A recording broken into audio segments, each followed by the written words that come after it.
What's up, everybody? Hope you're all doing well. Hope you're all staying safe. Say, listen, I want to cover Chapter 13, Use of Force, with you all. I'm going to put the PowerPoint on Blackboard for you to review, but I just want to make sure that a lot of the stuff on here is what you understand. We talk about the use of force. We talk about basically physical restraint that police use on an individual. So if somebody is being active aggressive towards somebody, we're going to get a little bit more into detail with that. It's different from somebody being passive resistant to an officer. And the use of force between passive resistance and active aggression is totally different. Okay, one you may use intermediate weapons on, the other one you may just use a pressure point on. So we're going to talk a little bit about this as we continue through this. Excessive force obviously is using too much force that's greater than required to apprehend a suspect. So if I can apprehend a suspect, let's say there's a group of protesters that are sitting on the ground and they don't want to move. If I took pepper spray, they're nonviolent. Okay, let's say the protesters are totally nonviolent. They're just sitting on the ground and they won't move away from a door, maybe to an abortion clinic. And at this point, you say to the person, hey, listen, we need you all to stand up. Otherwise, you'll be arrested if you do not remove yourselves. This is private property. The owner doesn't want you here. And you go through the routine, give them several warnings, and the people still won't move. If you grab pepper spray and just start spraying them all, the level of force that you just used is too great.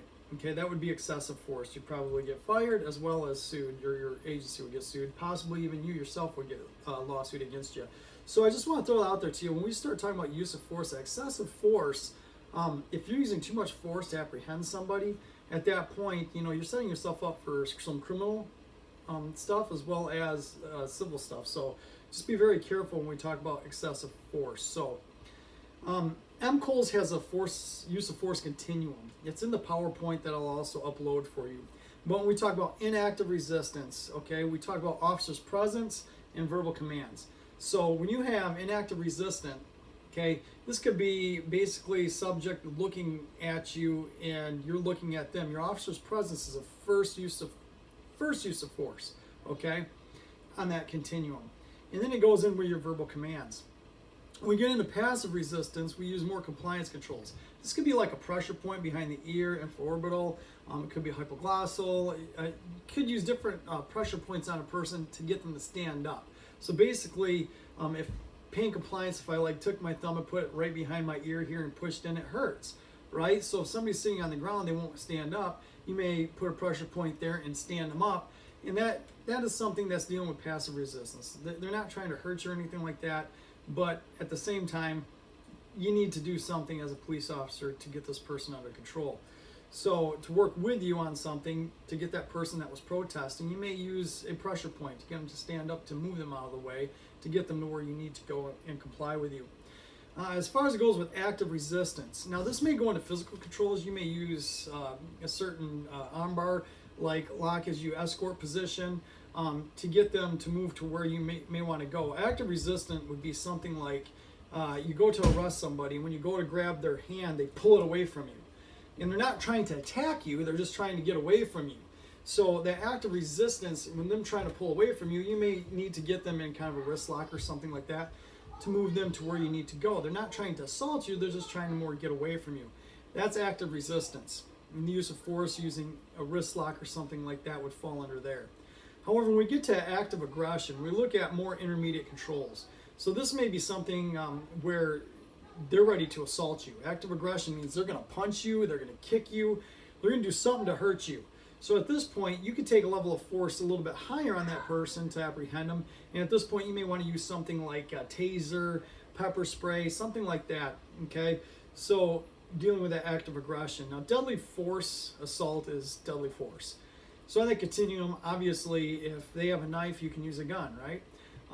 So you can take that one level of force higher. So if that person, that suspect, is going to harm somebody where it does great bodily harm up to death on somebody, at that point, you could take that deadly force, and if you see a guy running at a person right now and they're about to stab him with a knife, would you be justified in shooting that suspect? Yes, you would, under those circumstances. As long as you can articulate what you did and what that person was doing, that would bring deadly force upon somebody. So just also note that police cannot give warning shots.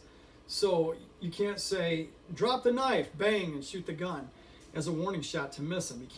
You can't do that. All right. So just remember, police cannot give warning shots. On the PowerPoint, you're going to see M. Cole's. It'll say subject action and officer response.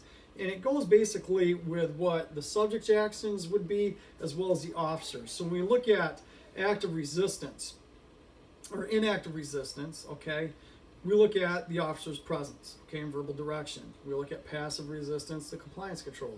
Active resistance, we look at physical controls, that be wrist locks and stuff like that. Active aggression, again, would be the intermediate controls such as taser, pepper spray, so forth, and deadly force is deadly force. So they put a deadly force assault on someone, you can use deadly force against them. On the PowerPoint, I'll show you a couple less lethal weapons. It'll show the taser, impact munitions, basically a less lethal shotgun that shoots out a beanbag round on somebody. The pepper spray, a lot of agencies may carry a thing called Freeze Plus P, which is mixed with OC, Ole Risen Capsicum, as well as CS gas. So it has two different agents in it. A lot of them just carry the pepper spray though. When we talk about totality of circumstances though, we have to look at a lot of things. So let's say a girl that's maybe 4'8" who's a police officer. And there's a guy who is a known fighter, martial arts, mixed martial arts person. I mean, just a bad dude. And every time officers have dealt with this person in the past, he hurt some officers. So with that being said, let's say the female officer is 4'8", encounters this person on a dark alley and says, hey, listen, maybe he was urinating in public. So she tries to arrest him right there. Her backup's not there quite yet. And all of a sudden this guy goes right to assault her. And say this guy is just, maybe he's 6'1", totally built like a rock, and he's going to hurt her. Okay, the thing is, we have to understand the totality of circumstances. This guy, known to have martial arts, being an expert in it, maybe he's black belt in jiu-jitsu or something, and we all know that, as well as his size and capabilities to hurt that female officer. I just say the female officer because I want to make sure that you understand totality of circumstances with different sizes of people. Let's say this guy comes after that girl and he punches her right in the face, knocks her right down, almost knocks her out, and now he's about to jump on her and just possibly kill her. At that point, he's not armed, but due to her size, due to his experience of fighting, she may be justified to use deadly force on that subject. So when we talk about size, age, and condition, when we talk about injury to the suspect or officer at that point and where they have to do something to survive, okay, known violent history, known mental history. When we look at pre-assault indicators, what the person's about to do to hurt you or harm you, or maybe have something behind their back that you think is a gun, okay, or a knife or something, we have to look at a lot of different indicators. Are they on drugs or alcohol? Because if they're on drugs or alcohol, sometimes people don't even feel pain because they're so high. And if they're not feeling pain and they have superpower strength, that changes the game a lot in the use of force that we use against that suspect. Availability of weapons too. What kind of weapons are in the house that you don't know of? Or what do they have that you can see? And if they go to run after the knife to go grab it and they come after you, well, let me ask you. Based upon those circumstances, you have to articulate the force that you used to defend why you did what you did. So when we talk about use of force, you got to be very careful with that. And we talk about the environment. What kind of environment are you in? Okay, so let's say we're standing in water and you want to use a taser on somebody. Probably not the best idea, okay? Or you're driving down the road like they did, I believe it was in Detroit, where the officer shot a taser on a guy driving a quad, and the guy ended up fatal accident because of the taser that happened on the quad. Okay, when you look at the use of force in your environmental conditions, you also have to be careful in what kind of use of force that you use. Because if you can't use deadly force, if I spray somebody in the eyes with pepper spray and they're driving a car, could they hurt somebody else now at this point? So now you're looking at civil liabilities as well as the force that you use. I mean, you can set yourself up for criminal charges as well. So when we look at a lot of different circumstances, depending on what force we use, it's important to be able to articulate and defend that you're using one level above the force that's being brought up against you to apprehend the suspect. If you're going beyond that, where it can endanger a lot of other people, well, then you may have some issues. So just think about that stuff whenever you're using stuff or using force. Now we get in Tennessee versus Garner. This is Edward Garner. He's a 15-year-old burglary suspect down in Memphis, Tennessee. And he was running, and when he ran away from the police, there was this thing called a fleeing felon, okay? So he did a felony, but he's not armed. And he's trying to escape, and Memphis PD shoots him in the back. Well, okay, is that justified force? Well, no, obviously it's not. So basically Tennessee versus Garner brought us two different things. One, the court ruled that deadly force may be used when two of the criteria are present. I'm just going to read from the PowerPoint.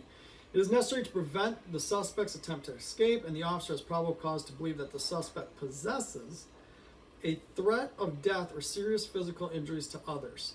So let's say you had an accountant who committed a felony, embezzled $2 million, and you go to apprehend him. He has no weapons, and he goes running away from you. Well, is he a fleeing felon? Yeah, he committed a felony, but is he a harm to others? No. So you can't take the gun and shoot the accountant for running because he embezzled $2 million. So what we have to understand is this. Now, let's say we had a guy that just robbed a bank, and he has a gun, and now he's fleeing from you. And while he's fleeing from you, he keeps turning back at you and looking at you, and now he starts bringing his arm towards you with a gun. At that point, could you shoot him? Based upon those circumstances, he just did armed robbery, has a gun in his possession, he's turning towards you, about to put the gun towards you. At that point, action beats reaction. His action of shooting you your reaction to him turning now at this point, you have to understand his action is quicker than your action. So when you understand everything going around and being able to articulate, well, he was about to shoot me because he was looking back at me. Now he started turning his body at me with a gun going towards my direction to point at me. I assumed he was about to shoot at me. So at that point, if you took a shot, more than likely you'd probably be justified. So when we talk about Tennessee versus Gardner, there has to be that, one, their escape that they're going, but two, in order to use deadly force on somebody, is that suspect going to use deadly force on somebody else? Can you articulate that of why you use that deadly force? So think about that stuff with Tennessee versus Gardner. There's another term that we're going to learn in law enforcement that you're going to learn right now. It's called suicide by cop. You may have a situation where there is a person that you get called to, and they may be armed with a gun. And they may, for example, be sitting in a chair with a gun up to their head like this, and you as officers get yourself behind cover and you're set up. Well, maybe the suspect at that point sees one of the officers, and you're telling him and you're talking to him, trying to negotiate him to drop the gun, and finally he just is like, screw you, whatever, and then points the gun at you like this and acts like they're going to shoot at you. However, you don't know if they're actually going to shoot or not, but you're assuming they're going to shoot because they're bringing the gun in an aggressive way towards you like they're going to shoot. Well, at that point, you shoot them, and they never shot at you. Well, a lot of times what we call that is suicide by cops. So they want to commit suicide, but they don't want to do it themselves. So then they pose a threat to the officer, a deadly force threat, in which the officer responds with deadly force, and the officer actually kills a person because a person brought that deadly force action upon the officer. So it's called suicide by cop. They don't commit suicide themselves. They try to force the officer to kill them by using some kind of deadly force. Graham versus Connor. So Graham versus Connor, Graham versus Connor. I always remember this one because like graham crackers have sugar in it. Okay, so Graham versus Connor.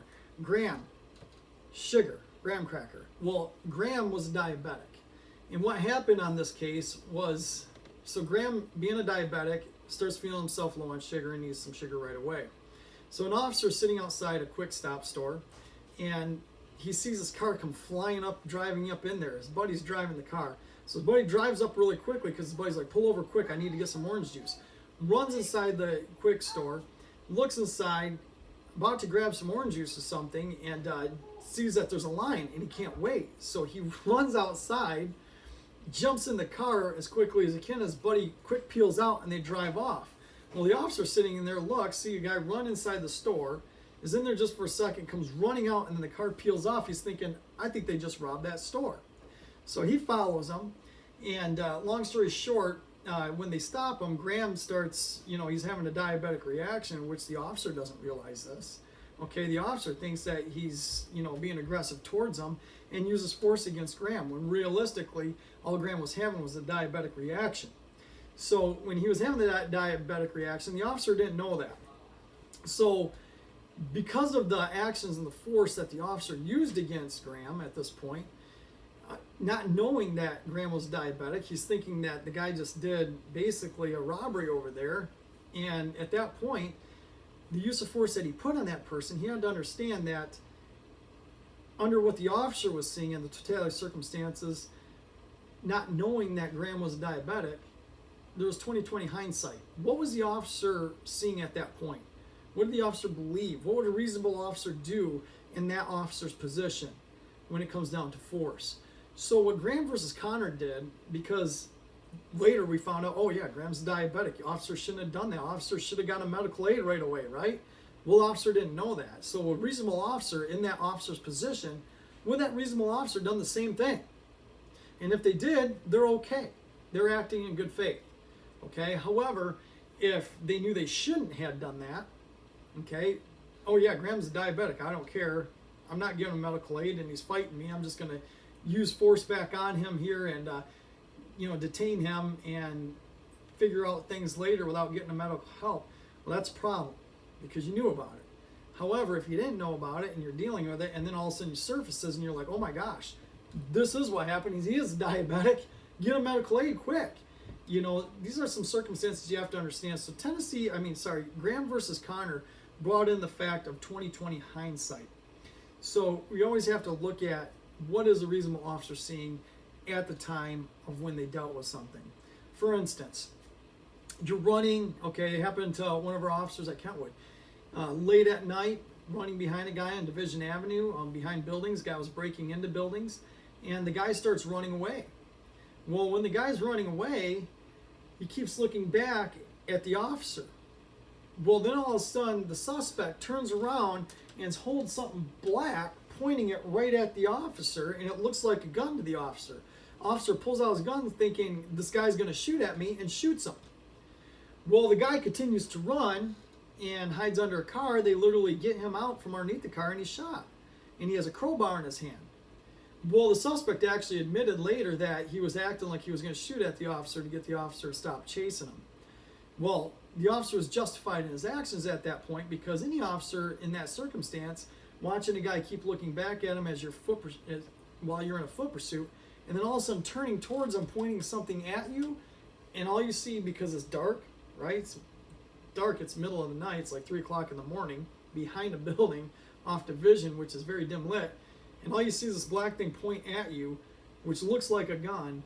At that point, an officer could be justified in making that shot and will be clear to that. Now, may there be civil implications that may occur?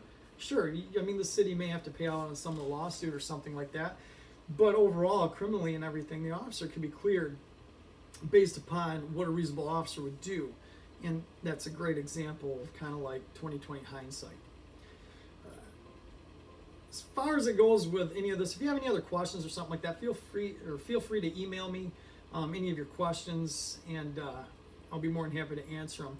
But I'll post this PowerPoint on use of force in Blackboard for you all, and then just watch this video. If you have any questions, again, just email me.